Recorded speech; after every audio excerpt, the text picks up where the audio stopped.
아침 일찍 이렇게 많은 분이 계신지 모르고 온라인 같이 하는 건지 알고 이렇게 왔는데 많이 계셔서 반갑기도 하고 조금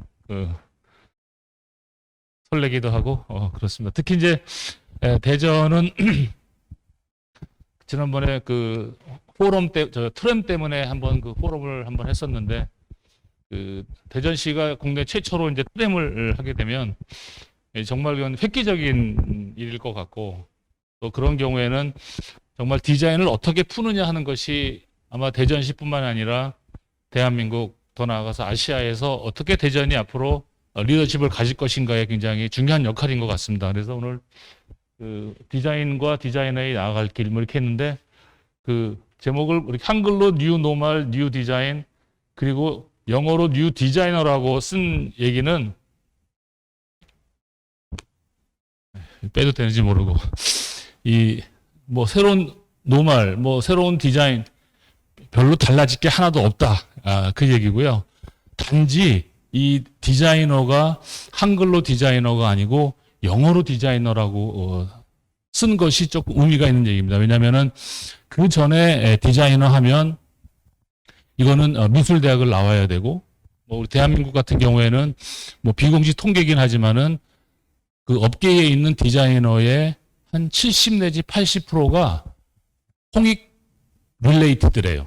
그러니까 학부를 나오든 대학원을 나오든 석사를 하든 박사를 하든 그러니까 거의 이 홍대 출신들이 이 디자인계를 도미네이트하고 있다라는 게 가장 큰 문제라는 거죠. 거기에 어떻게 다양성이 있는 디자이너가 들어가느냐 하는 것이 앞으로 이 한글로 디자이너에서 영어로 디자이너로 가야 되고 그것이 앞으로 우리가 나아갈 길이다 이렇게 제목을 정했습니다.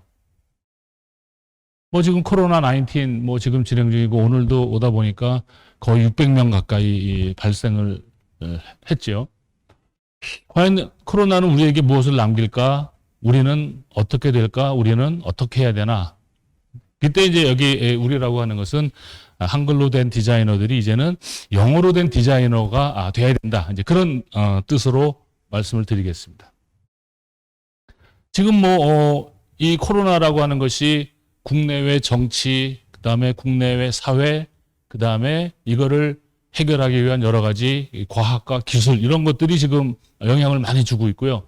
궁극적인 것은 세계 경제에 엄청난 영향을 주고 있습니다. 국내 경제도 지금 아주 심각하죠. 며칠 전에 이태원을 갔는데 2단계 전달인데도 5시 이후에 사람들이 거의 없더라고요. 그 식당에 저희 혼자만 밥을 먹었는데 밥을 먹으면서도 굉장히 미안한 느낌이 들어요. 저희 때문에 오픈을 하신 것 같고 저희 때문에 주방을 연 것 같아서 굉장히 죄스러운 마음을 가지고 이렇게 했는데 참 경제가 굉장히 문제입니다. 사실은 이 코로나에서 이 국내의 정치, 사회, 과학기술, 세계 경제에 미치는 영향을 봤을 때에 디자인은 사실은 굉장히 마이너하고 굉장히 작은 이슈랍니다.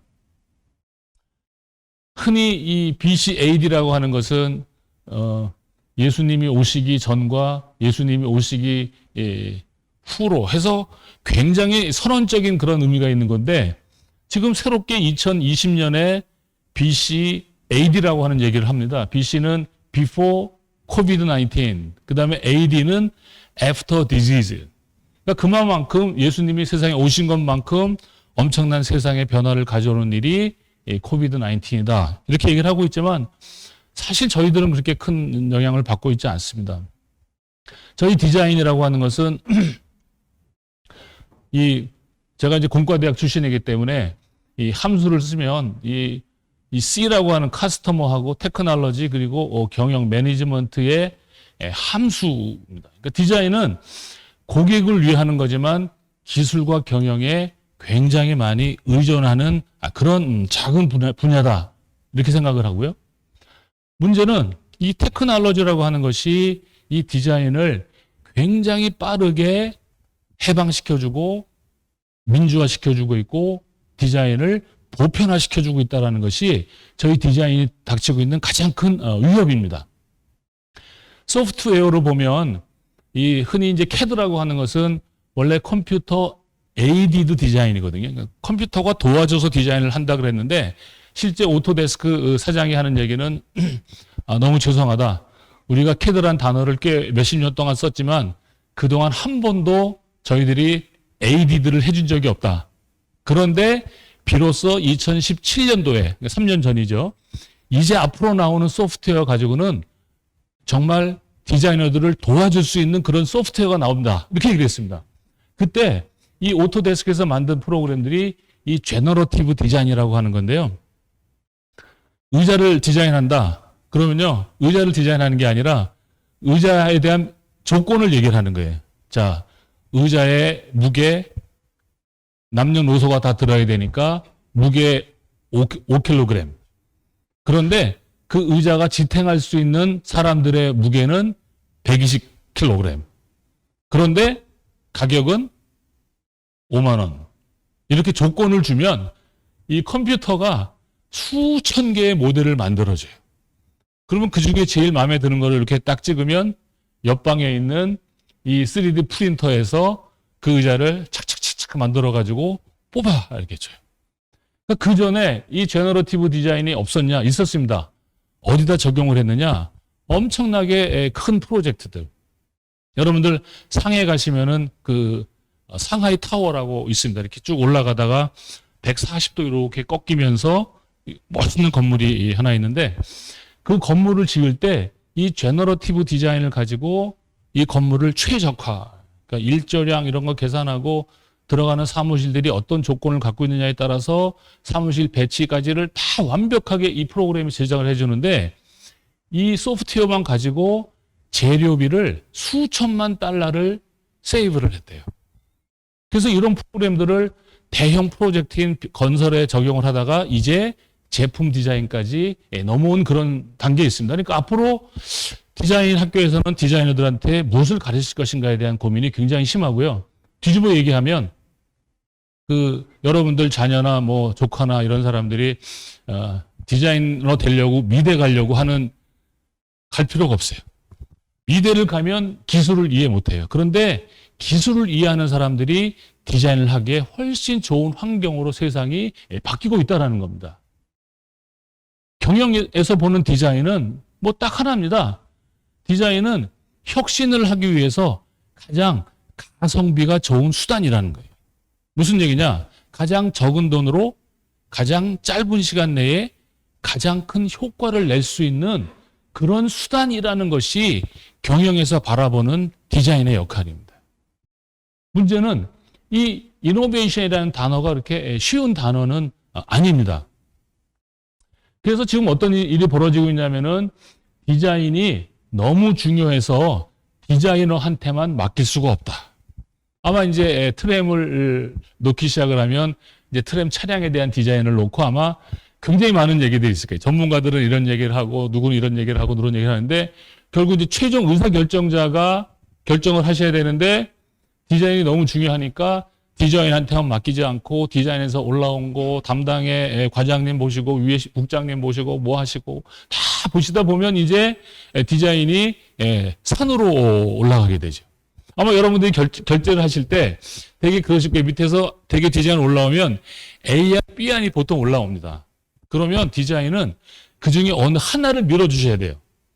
근데 되게 의사결정자들은 어떻게 하냐면은 A 안에서는 이게 좋고 B 안에서는 이게 좋으니까 이거랑 이거를 합해봐 이렇게 쉽게 얘기하시지만 그러는 순간에 그 디자인 전체는 완전히 망가지게 되어 있습니다. 어느 한쪽을 꼭 밀어주셔야 된다라는 말씀을 드리고요. 그래서 이 디자인이 너무 중요하기 때문에 이 디자인을 디자이너한테 맡길 수가 없고 결국 무슨 얘기냐? 이 디자인을 책임지고 있는 사람들이 주변에 관련된 많은 사람들하고의 소통을 어떻게 잘하느냐 하는 것이 앞으로 디자이너의 가장 중요한 역할이라는 겁니다. 그래서 한글로 디자이너가 아니라 영어로 디자이너라는 단어를 제가 썼고요. 더군다나 최근에 디자인 방법들이 굉장히 좋아졌습니다.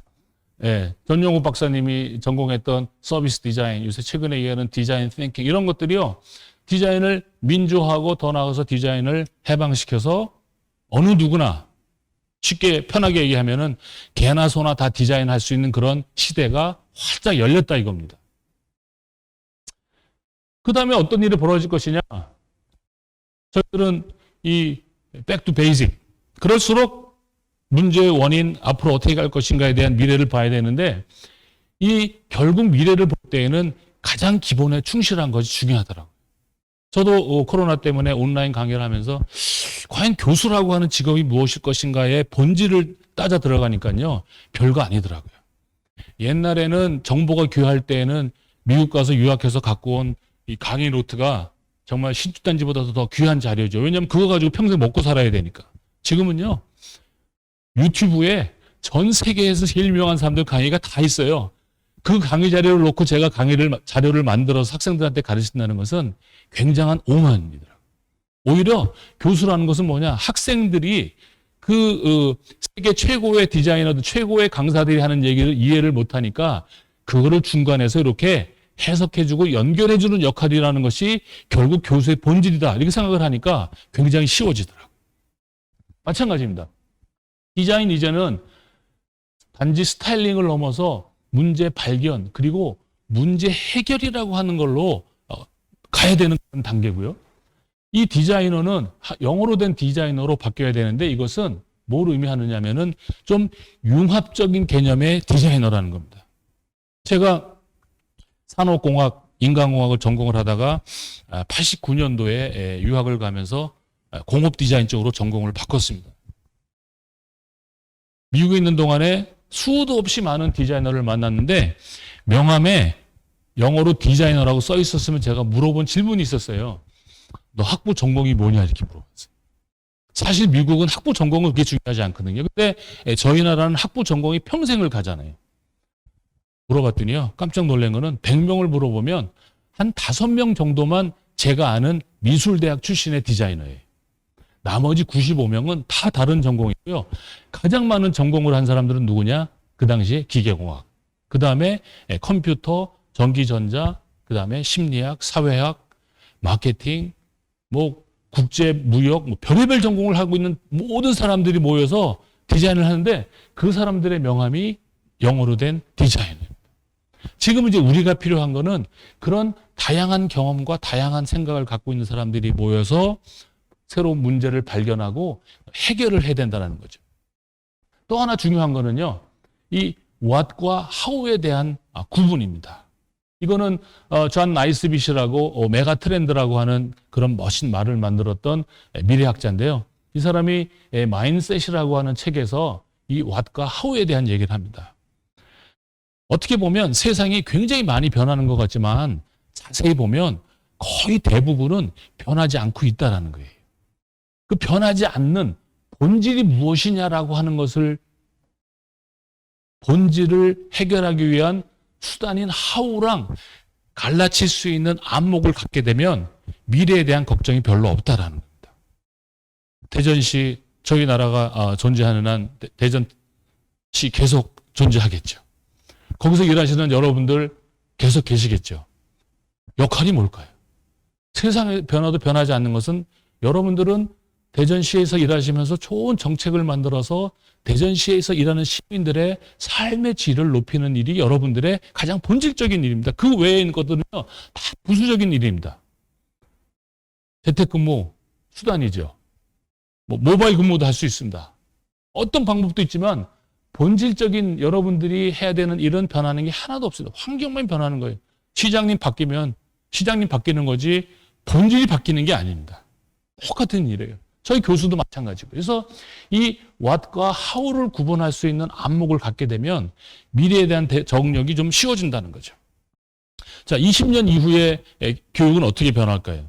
그러면 교육이라는 요소를 놓고 변하지 않는 본질적인 요소와 변하는 수단인가를 놓고 갈라쳐 보면 기술적인 이슈들이 많이 변하겠죠. 그런 기술적인 이슈들이 교육의 본질인 누군가 알고 있는 세상의 진리를 학생들에게 어떻게 쉽게 전달할 것인가라는 본질을 보면 사실 크게 어려운 일이 없고 예측도 충분히 가능하다는 거죠. 앞으로 디자이너는 영어로 디자이너로 가야 되는데 그 이유는 그렇습니다. 제가 경험한 영어로 된 디자이너의 특징을 봤더니 전부 다 크리에이티브한 프로블럼 솔버들이고요. 콜래보레이션을 잘하고요. 다 비주얼 띵커였더라고요. 근데 여기서 이 비주얼 띵커라는 단어는 조금 디자이너들이 오해하는 표현인데 이거는 무슨 얘기냐면 이 그림을 잘 그린다는 게 아니라 비언어적 소통을 잘한다는 얘기. 왜? 전부 다 홍대 미대 나온 사람들끼리 일을 하면 무슨 말이 필요하겠습니까? 얼굴만 보면 다 알지요. 디자인 해갔는데 윗사람이 딱 보고 표정이 안 좋으면 디자인 안 좋다는 거죠. 그런데 이거는 다양한 전공의 사람들이 모여서 얘기를 하니까 말을 했는데 안 통하는 거예요. 그러니까 어떻게 해요? 그림이라도 그려서 보여줘야 되고 그림도 안 되면 주변에 있는 거 갖다가 뚝딱뚝딱 해갖고 뭔가 물건을 만들어서 이런 거라는 거를 보여줘야 되고 그것도 안 되면 하다못해 역할극 제스처를 해서라도 소통을 잘한다는 의미가 이 비주얼 띵커입니다. 소통을 잘하니까 서로 생각이 다른 사람들하고 협력을 잘하겠죠. 서로 다른 사람들하고 협력을 잘하니까 창의적인 방법으로 문제를 해결할 수밖에 없는 거죠. 그런데 공통적으로 우리나라에서 관이나 민이나 뭐 어디를 가나 공통적으로 안 되는 게 하나 있다 그러더라고요. 이 세 개 중에서 뭐가 안 됩니까? 대전시도 예외는 아니라고 생각하는데 뭐가 안 될까요? 네, 마스크 쓰셔서 말씀하셔도 됩니다. 뭐가 안 될까요? 그러면 편의상 1번, 2번, 3번 이렇게 할게요. 자, 1번이라고 생각하시는 분. 2번이라고 생각하시는 분. 많이 드셨네요. 3번. 아니면 모두 다가 문제다. 공무원들은 그런 거 좋아하시더라고요. 근데요, 2번입니다. 2번. 제가 국가공무원 인재개발원에서 공직자들 강의도 몇 번 했는데 똑같이 삼성전자의 부사장들 강의를 했는데 거기서도 똑같이 콜라보레이션이 안 된대. 그러니까 다시 얘기하면 이 콜라보레이션만 잘 해결할 수 있다 그러면 대한민국이 세계 최고의 나라가 되는 거는 이건 뭐 땅 당상입니다. 최근 디자인의 흐름을 어떻게 변하고 있냐면은 여러분들 잘 아시는 다이슨이죠. 아마 데이빗 켈리라고 여러분들은 잘 모르실 텐데 아이디오라고 하는 디자인 회사를 만들고 지금 세계적으로 제일 유명한 스탠포드 대학의 D스쿨이라고 하는 것을 공동 창업한 사람인데요. 이 두 사람을 보면 다이슨은 철저하게 예술학교 나오는 디자이너입니다. 데이빗 켈리는 카네기 멜론에서 전기전자, 스탠포드에서 기계과학을 전공한 저 같은 공돌이에요. 그런데 어느 누구도 다이슨을 디자이너라고 부르지 않습니다. 다이슨에는요, 디자이너라는 직급이 없대요. 모든 게 엔지니어입니다. 다이슨 선전할 때 선전을 보시면은 제임스 다이슨 경 이렇게 해놓고 밑에 뭐라고 써 있냐면은 수석 엔지니어라고 써 있지 수석 디자이너라고 안 써 있어요. 그러니까 이 다이슨은 엔지니어고요. 이 사람은 다 엔지니어지만 이 사람을 엔지니어라고 부르는 사람 없습니다. 다 디자이너죠. 무슨 얘기냐면요. 이제 디자이너는 엔지니어랑 같은 의미로 쓰여주고 있다는 거예요. 그 일례가 뭐냐? 저희 대한민국에서 이 디자인을 첨가하는 부서가 산업통상자원부에 있습니다. 산업통상자원부의 디자인 담당 주무과의 이름이 엔지니어링 디자인과예요. 그러니까 정부에서도 엔지니어링과 디자이너는 같은 걸로 지금 보고 있다는 거죠. 그래서 앞으로 이 뉴 노멀 뉴 디자인은 변하는 게 없지만 이 디자이너는 한글로 된 디자이너가 영어로 된 디자이너를 벗어서 엔지니어까지 넘어가는 길이 앞으로의 벌어질 가장 중요한 일이라는 거죠. 디자인에 변하지 않는 왓이라는 것은 뭘까요? 저는 이겁니다. 보이지 않는 것들을 어떻게 가시화시켜주고 만져지지 않는 애매한 것들을 어떻게 만져질 수 있도록 하느냐 하는 것이 디자이너가 가지고 있는 변하지 않는 공통의 핵심 역량입니다. 아마 여기 여러분들 공무원들 중에도 제가 보면 굉장히 생각을 잘 도표나 이런 걸로 전달하시는 분들 계세요. 아주 훌륭한 디자이너입니다. 학교는 다니는데 이 비주얼라이제이션을 잘 못한다? 그 디자이너라고 부를 수가 없는 얘기죠. 그래서 이 보이지 않는 것을 가시화시켜주고 만져질 수 없는 것들을 뭔가 실체를 만들어주는 역할을 하는 것이 디자인의 본질이라고 생각을 합니다. 자, 근데 중요한 것은 뭐냐? 그걸 가지고 이노베이션을 해야 되는데 이 이노베이션이라고 하는 것은 사실은 이렇게 나무를 보면 이 뿌리 같은 거는 이미지네이션이고요. 여기에 꽃을 피우는 것을 저희들이 크리에이티비티 이렇게 얘기를 합니다. 무슨 얘기냐? 전혀 상관없어 보이는 것들을 엮어서 새로운 것을 만드는 그런 능력을 창의성이라고 그러고요. 그 창의성의 결과 맺는 열매를 저희들이 이노베이션 이렇게 얘기를 합니다. 그런데 이 전체를 흘러가는 이 핵심은 뭐냐? 경험입니다. 여러분들 오시는 많은 대민들의 시청 방문 경험 어떻게 생각하십니까? 제가 시청 이렇게 가보니까요. 지하철하고 굉장히 가까운데 들어가서 그 3층인가 회의실로 올라가는데 계단이 너무 높더라고요. 너무 높. 그리고 들어갈 때 보는 느낌이 좀 뭔가 내가 내 돈, 낸 세금으로 한 그런 것보다는 뭔가 남의 집 가는 것 같고 불편한 그런 느낌이 굉장히 많이 들어요. 그런 느낌으로 들어갔을 때에 과연 대전 시민들이 느끼는 경험은 무엇일 것인가라고 하는 것이 큰 흐름이고요. 스티브 잡스는 이노베이션에 대해서 뭐라고 얘기했냐면은 적어도 1000가지 물건에 대해서 노라고 얘기하는 것이 이노베이션입니다. 무슨 얘기냐면 그렇게 많은 노를 거쳐서만 가능한 것이 이노베이션이라는 거고요. 이 데이비 켈리 동생인 탐 켈리는 뭐라고 그랬냐면은 이노베이션은 아주 새로운 프레시한 아이디어 그거를 실행에 옮겨서 가치를 만들어내는 거를 이노베이션 이렇게 얘기를 하고 있습니다. 이 경험을 중심으로 해서 상상력과 창의성을 거쳐서 저 위에 이노베이션까지 가려고 그러는데 문제는 저게 그렇게 쉽만 일은 아니라는 거죠.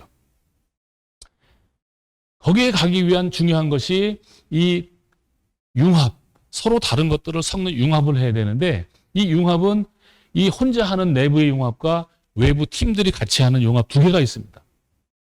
개인이 융합이 잘 되는 거는 첫 번째 버스라고 얘기합니다. 이거는 버스, 기차, 비행기 이런 식으로 또는 운전하실 때 뻥 뚫린 길을 갈 때 우리의 우뇌가 활성화되면서 복잡했던 것들이 잘 관계가 엮어진대요.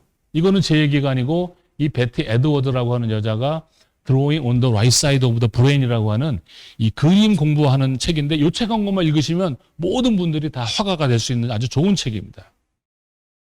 두 번째는 잘 아시는 베스죠. 세 번째가 어디냐면은 잠잘 때입니다. 잠잘 때. 이거는 또는 뭐 디퓨즈 모드 이렇게 바바라 오클리는 얘기를 하는데 이거는 언제냐면은 저희가 잠을 자려고 할 때 또는 잠에서 깨려고 할 때 되게 우리 뇌파에서 4에서 7헤르츠 정도가 되는 세타파가 나올 때 전혀 상관없는 것들이 이렇게 연결되는 그런 현상들이 활발하게 이루어진대요. 여러분들 내일 아침에 중요한 발표를 시장님 앞에서 해야 되는데 장표를 만들어 놓고 잠자리에 드시면은 잠이 오십니까? 장표가 막 왔다 갔다 하는데 야, 여기다 이걸 넣었어야 되는데 순서를 바꿨어야 되는데 생각이 막 떠오르실 거예요. 근데 그때 일어나서 하시는 분 거의 없어요. 왜냐면 괜히 일어났다가 늦게 일해서 내일 아침에 못 일어나면 그 망치니까 아침에 일어나서 해야지. 아침에 일어나면 생각조차 안 납니다. 왜? 그때는 세타파가 안 나오기 때문에. 그래서 요 잠에서 자려고 할 때 또는 잠에서 깨려고 할 때 또는 그 세타파를 얼마나 잘 활용하는지에 따라서 굉장히 새로운 아이디어를 많이 낼 수 있고요. 그 새로운 아이디어를 제일 잘 이용한 사람이 발명한 에디슨입니다. 실제 에디슨은 4시간 이상 안 잤고요. 연구실 도처에 침대를 갖다 놓고 쪽잠을 잤어요. 그때 쪽잠을 잔 침대가 뭐냐면 그 유명한 에이스 침대가 아니고 시몬스 침대. 실제 시몬스 침대를 그래서 시몬스 침대에 이렇게 조그만 박스에 할아버지가 나오는데 그 할아버지가 에디슨입니다. 에디슨. 그래서 저도 이 잠자기 전에 또는 잠에서 깨면서 뒤척거리면서 떠오르는 생각을 정리하면 굉장히 이 생각의 효과성이 좋아지더라고요. 반대로 가고 있네. 그 다음에 외부 팀이 융합이 잘 되려고 그러면은 이 소통입니다. 근데 소통이라는 단어는 뭔가 나눈다라고 하는 의미래요. 그러니까 저도 집사람이랑 소통이 잘 안 되는데 보니까 제가 잘 못 나누고 있는 것 같아요. 저희 학생들하고 소통이 잘 안 돼요. 뭔가 잘 못 나누고 있는 것 같아요. 그런데 이 소통이 잘 되려고 그러면 상대방에 대한 이해가 필요한데 제가 한국말 중에서 제일 어려운 단어가 이해예요. 제가 강의하면 우리 집사람 얘기를 많이 하는데 어젯밤에도 집사람이 저한테 하는 얘기가 당신은 어쩜 그렇게 자기를 이해를 못하냐. 결혼한 지 34년밖에 안 됐으니까 이해를 못할 만도 하잖아요. 이렇게. 그래서 제가 아니 내가 이해라는 단어를 이해를 못하는데 어떻게 당신의 말을 이해하냐 그러면 교수가 말장난한다고 막 또 이렇게 또 깨요. 근데 이 이해라는 단어를 영어로 생각하니까 그렇게 쉬울 수가 없어요. 제가 우리 집사람을 이해한다. I understand 우리 집사람. 집사람 밑에 서 있어야 되는데 이렇게 제가 위에서 이렇게 집사람을 쳐다보는데 어떻게 이해를 하겠습니까? 절대 이해 못하죠. 제가 어떻게 학생들을 이해하겠습니까? 학생들보다 저 위에 있는데. 그러니까 제가 이해하려고 하는 대상보다 낮아져야 되는데 그게 쉬운 문제가 아니라는 거죠. 그런데 상대방에 대한 이해를 잘하려면 이 공감을 해야 되는데 제가 한국 들어와서 우리 학생들한테 제일 처음 망신당한 단어가 엠퍼티하고 심퍼티하고 어떻게 다르냐고 물어보더라고요.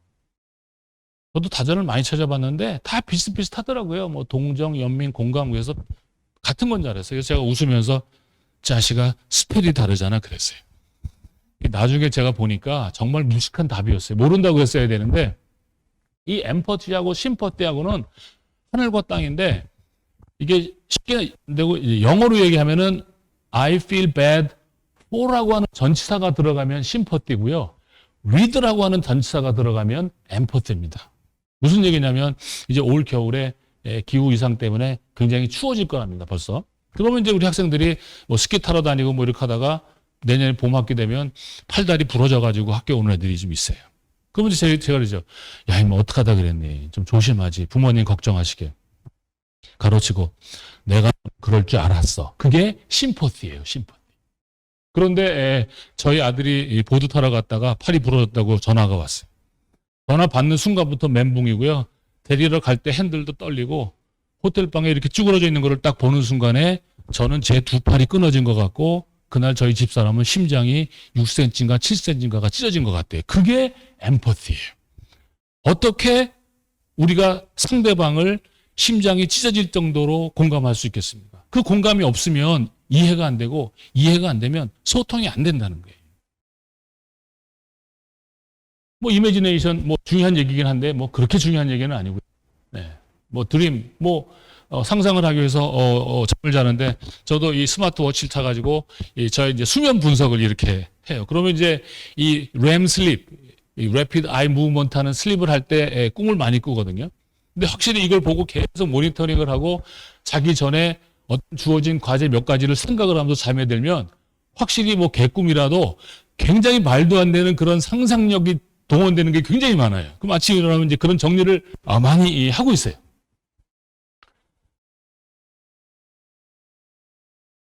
존 레논이 A dream you dream alone is only a dream, but a dream you dream together is a reality.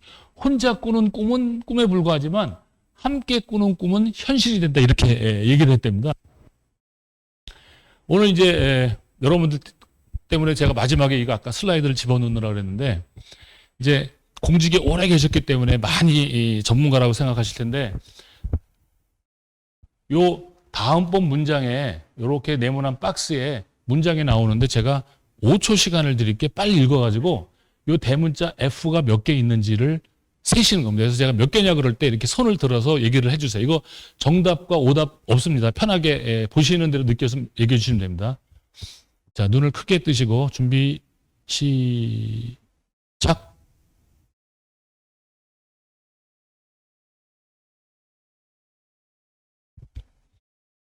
제가 충분히 드렸어요, 이 시간을. 하나도 없다. 어딘가에는 드셔야 됩니다. 지금 녹화하고 있기 때문에 손 드시는지 안 드시는지 다 아실 수 있어요. 하나가 있는 것 같다. 없으시고, 2개. 여기 시장님 계신 건 아니죠? 어디 가면 회장님이 손을 안 드시면 아무도 손을 안 들더라고요. 3개. 3개가 있는 것 같다. 6분. 4개. 2, 4, 6, 8, 10분. 5개. 4분. 혹시 6개. 1분. 7개. 없으시고. 3개에서부터 7개까지 이렇게 나왔거든요. 다시 한번 보여드릴게요. 한번, 우리 대전시의 명예를 걸고 한번 맞춰보시고. 자, 준비, 시작.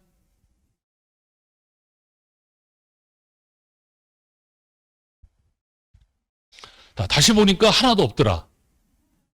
그런 분도 계세요. 하나. 한 분. 2개. 예, 4분. 3개. 예, 5, 6, 7분. 4개. 예, 5개. 1분. 6개. 2분. 7개. 예, 1개에서부터 6개까지. 아까보다 상황이 더 나빠졌네요. 예, 다시 한번 보여드릴게요. 예. 자, 준비, 시작.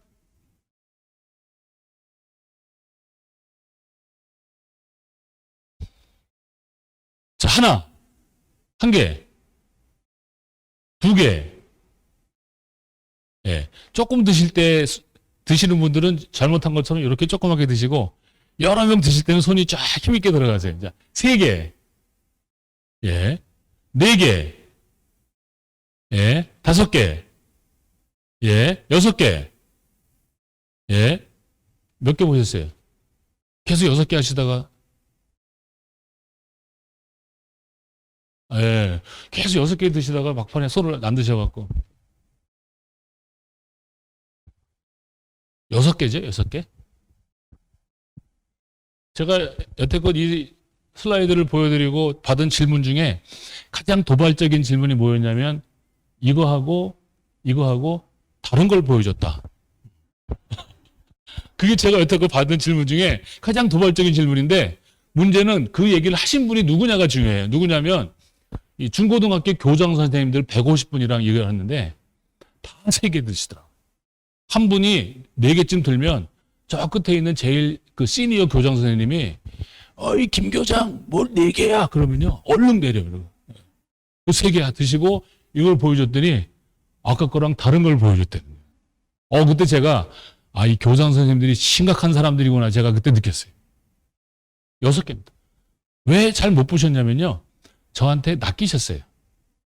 빨리 읽어라 그래요. 사실 5초면 충분한 시간인데, 제가 빨리 읽으라고 급하게 얘기하니까 막 급하게 읽으신 거예요. 그러니까 finished file 요거는 F로 보이고 F로 발음을 하니까 카운트를 하셨는데, 오브는 눈은 F인데 오브 하는 순간에 우리 뇌에서 카운트를 안 하게 돼 있어요. 왜?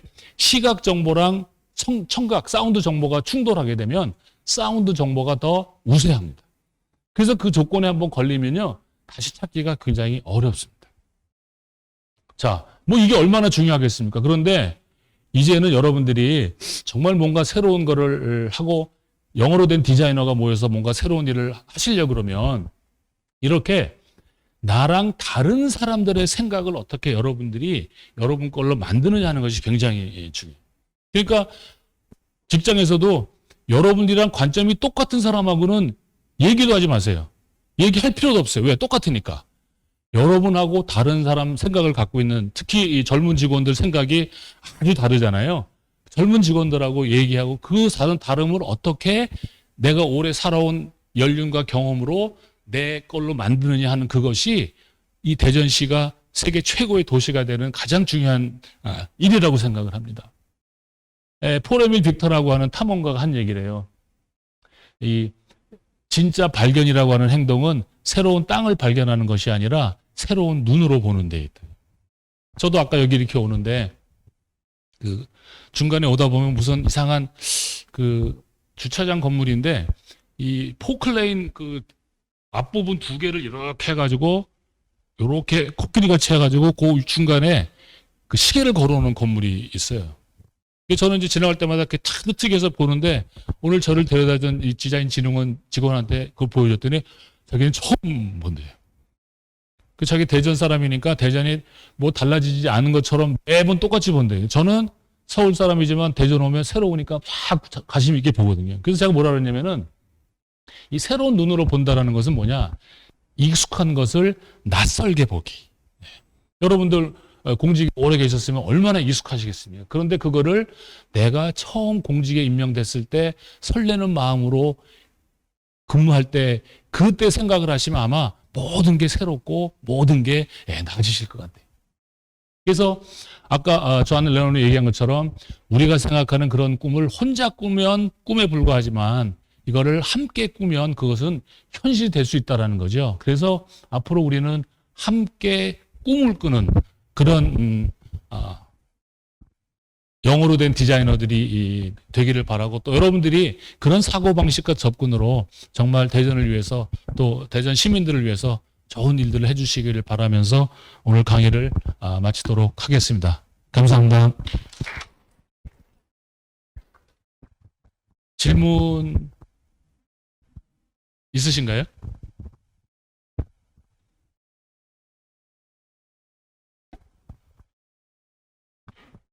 질문 때문에 제가 일부러 급하게 일찍 끝냈는데, 질문을 많이 하신다 그래가지고 제가 기대하는 마음으로 왔는데,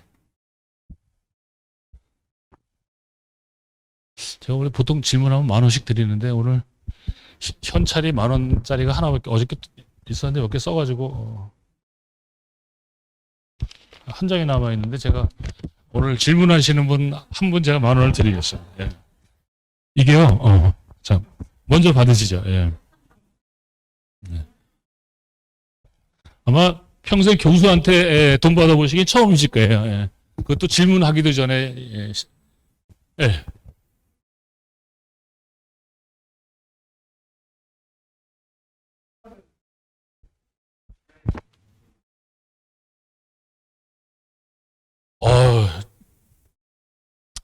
이 병원, 이쪽이, 의사 이쪽이요, 디자인이 제일 중요한 이슈입니다.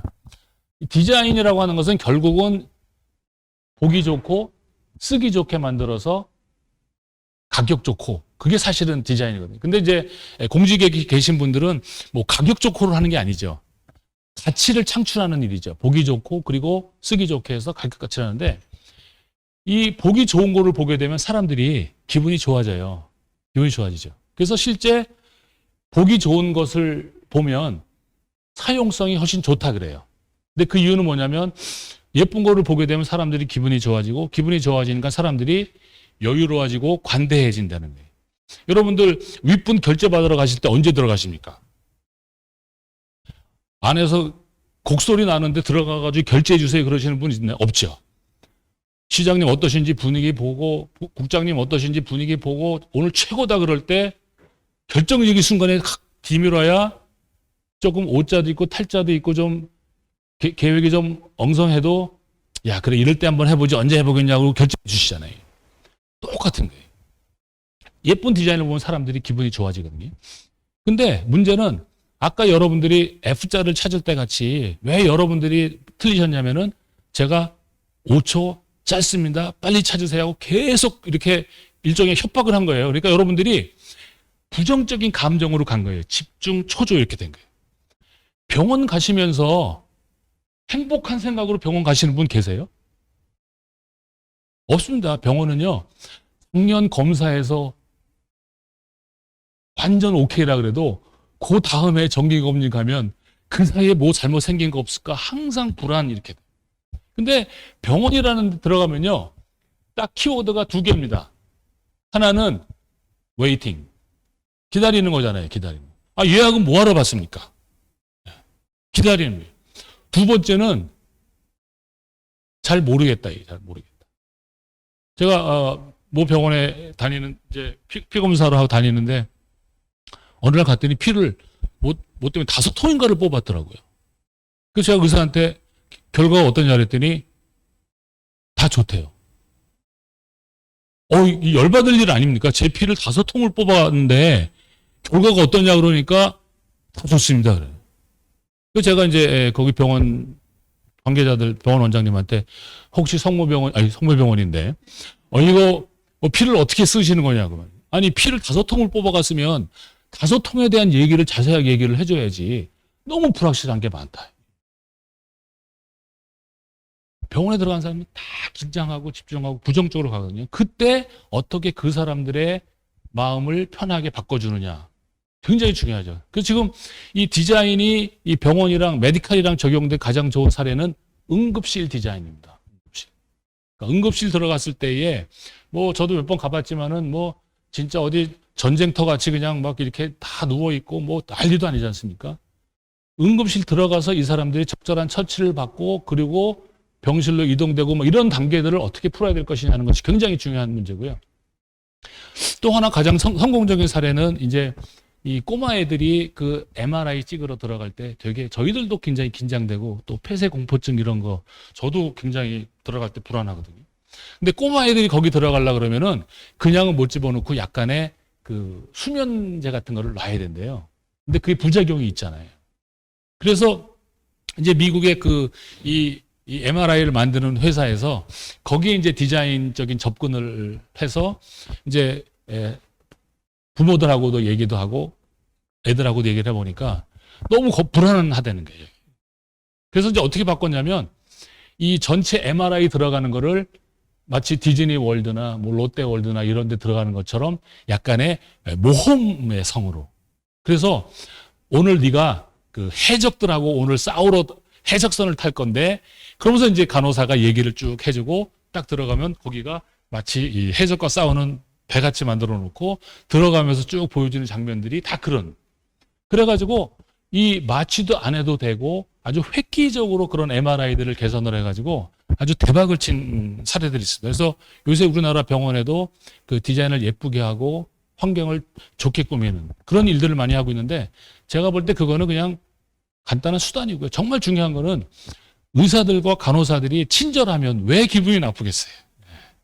그때 설명해주고 기다리면 내가 왜 기다리는지 결과가 나오면 어떤 결과고 그 다음에 어떻게 해야 되고 걱정하실 거 없고 이렇게 얘기를 해주면 그것 좀 제가 볼 때 최고의 디자인은 결국은 친절함이다 이렇게 말씀을 드릴 수 있겠습니다. 충분히 10,000원짜리 가치를 하신 그런 질문입니다. 혹시 뭐 다른 질문 또 있으신가요? 전에 돈 떨어져가지고 전화번호 받아서 입금해 준 적도 있어요 제가.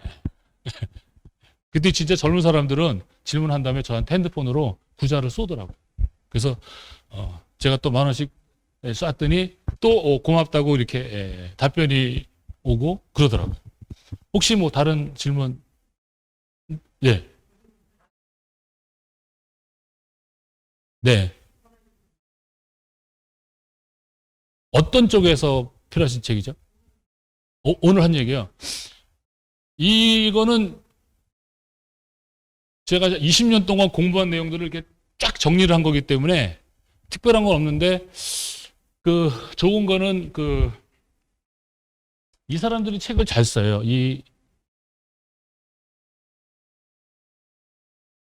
이 데이비 켈리 이 두 사람이 요 아이디오라고 하는 회사의 사람들이 책을 잘 쓰거든요. 근데 요 사람들이 쓴 책 중에 뭐가 있냐면은 유쾌한 이노베이션이라는 책이 있습니다. 영어로는 The Art of Innovation이라는 책인데 요 유쾌한 이노베이션이라는 책이 처음에 나온 책이고요. 두 번째 책이 이노베이터의 10가지 얼굴이라는 책이 있어요. 그러니까 이 혁신을 하려면 10가지 얼굴, 10가지 역할이 필요하다라는 책을 쓴 게 있고요. 최근에 쓴 책은 유쾌한 크리에이티브라고 하는 책을 쓴 게 있습니다. 그래서 하나를 잡아라 그러면 저는 요 아이디오에서 쓴 그 3가지 책을 권하고 싶고요. 아까 제가 이제 창의성 그런 얘기 했는데 공직에 계시니까 창의성이나 혁신이나 이런 단어의 반대말이 뭘까요? 반대말. 공직자들한테 제가 질문 던지면 되게 좋아하시는 질문이에요. 혁신, 반대말이 뭘까요?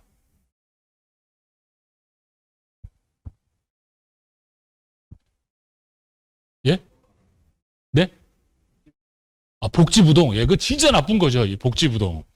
근데 되게 어려워요. 복지부동이라는 단어가.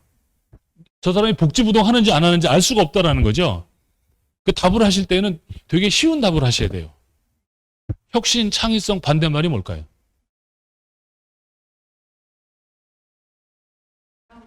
현상유지, 복지부동 똑같은 얘기입니다. 이게 다르게 얘기하신 것 뿐이지. 예, 두 분이 전공도 다르고 일하시는 게 달라서 똑같은 얘기를 다르게 얘기하시는 거예요. 같은 얘기입니다. 공학한 사람들 얘기할 때는 관성 이렇게 얘기합니다. 해동 거 그대로 계속한데 똑같은 얘기예요, 이게. 다 똑같은 얘기입니다. 관점이 달라서 그렇지. 뭘까요?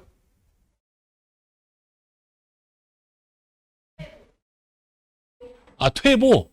예, 퇴보는 뭐 진짜 앞으로 가도 바빠 죽겠는데 물론 한보 갔다가 두고 가려고 그러는 거는 괜찮은 거죠. 예.